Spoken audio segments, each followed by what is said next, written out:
Hi, and welcome back. This is Ty Farrell of OutlawHue, and this is part two of the making of Marcus Aurelius. Before I get started with this second part, I want to quickly talk about the ending to the first part. You would have seen that I started blocking out the hair and the beard for the bust.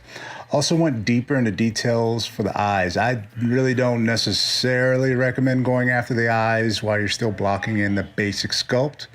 But it's just a thing I like to do. I really like to see the eyes come out and let see the definition come through and make sure that it's correct early on.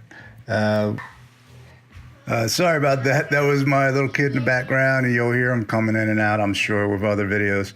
But here you'll see, like I said, I'm using the pinch brush, and I'm just tightening up the lines that separate the beard curls and the clumps. And yeah, that's it. There's the only new brush that I have there.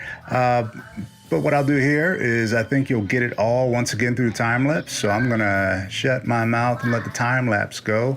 And if you have any questions, just leave them below in the comments. Thank you.